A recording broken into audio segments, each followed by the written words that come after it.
Alone. When wealth graces your hands, friends and foes alike gather, singing praises, making every step shine with a golden glow.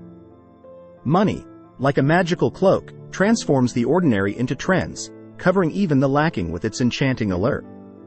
In conversations and fashion, it casts a spell of acceptance, overshadowing any shortcomings.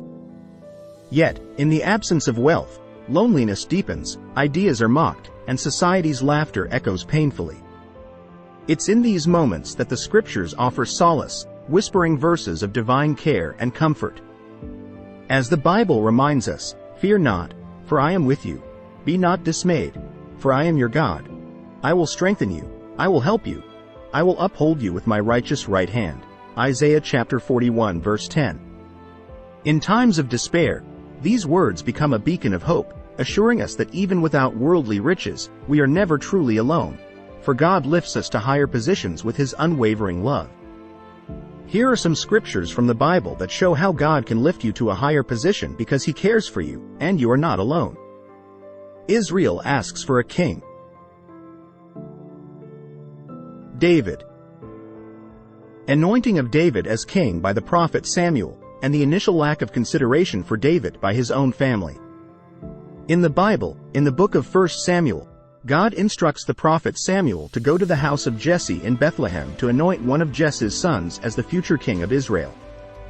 When Samuel arrives, he sees Jesse's eldest son, Eliab, and assumes that he must be the chosen one because of his impressive appearance. However, God tells Samuel not to focus on outward appearances, as God looks at the heart. One by one, Jesse presents his sons to Samuel, but God indicates that none of them is the chosen one. Samuel is puzzled and asks if there are any more sons. Jesse mentions that the youngest, David, is out tending the sheep. Samuel insists on waiting for David to return. When David arrives, God tells Samuel that he is the one chosen to be king. Despite David's youth and being seemingly overlooked by his own family, God saw qualities in him, such as his faith, courage, and a heart devoted to God, that made him the right choice to be the future king. This passage highlights the idea that qualities like character and inner qualities are more important than outward appearances. Goliath as a champion of the Philistines, a people at odds with the Israelites. Goliath was an imposing figure, standing over 9 feet tall, and he wore a suit of armor that weighed a substantial amount. He challenged the Israelites to send out a champion to face him in single combat, with the winner determining the outcome of the entire battle. David was a young shepherd, and his big brothers were soldiers in the Israelite army. There was a big, scary guy named Goliath from the enemy Philistine side. Goliath challenged the Israelites to send someone to fight him one-on-one, but everyone in the Israelite army was too scared. David, being brave and trusting in God, said he would fight Goliath. His older brother Eliab got mad at him, thinking David was just there to watch the fight and not take care of the sheep.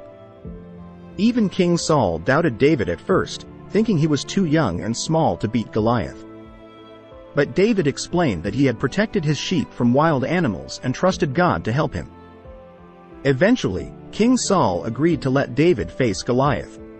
With just a sling and a stone, David defeated Goliath, showing that sometimes even the little guy can win with courage and faith. Job. In the land of Uz, there lived a man named Job, wealthy and God-fearing.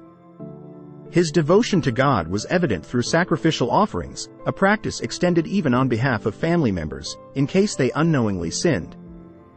Yet, when the shadows of life's darkest moments enveloped him, Job faced a trial that would test the very core of his faith. In the depth of despair, Job experienced a profound loss, stripping him of his possessions, his security, and even the support of those around him. Instead of finding solace, his friends, misguided in their understanding, questioned the very foundation of his faith.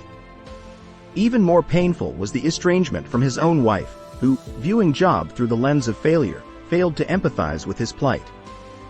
Dissatisfaction with Job's decisions echoed through her grumbling, and Job found himself isolated, abandoned in his suffering. Yet, in the stillness of Job's solitude, in the quietude of his abandonment, God's voice resonated. In that divine encounter, God addressed Job's questions, offering solace to his wounded spirit and infusing him with the courage needed to face the relentless storm. In his darkest hour, Job discovered the comforting embrace of the Almighty, receiving not only answers to his inquiries but also the strength to endure the unbearable. The story of Job stands as a testament to resilience, faith, and the unwavering presence of God even in the loneliest of hours. As we conclude this heartfelt journey together, let the echoes of these words linger in the chambers of your soul. You are not alone. In the vast tapestry of existence, God's presence is an unwavering thread, weaving through the fabric of your life. May this message be a balm for the lonely heart, a reassurance for the. Embrace the solace that comes from the divine assurance that, in every step, in every breath, you are not alone. God is with you. If you find value in this video, please consider supporting and encouraging us by subscribing. Your likes not only uplift our spirits but also contribute to the video's visibility, aiding its discovery through YouTube's algorithm. Your engagement is not just a click. It's a meaningful step toward supporting our ministry. Thank you for being a part of this community and helping us spread our message.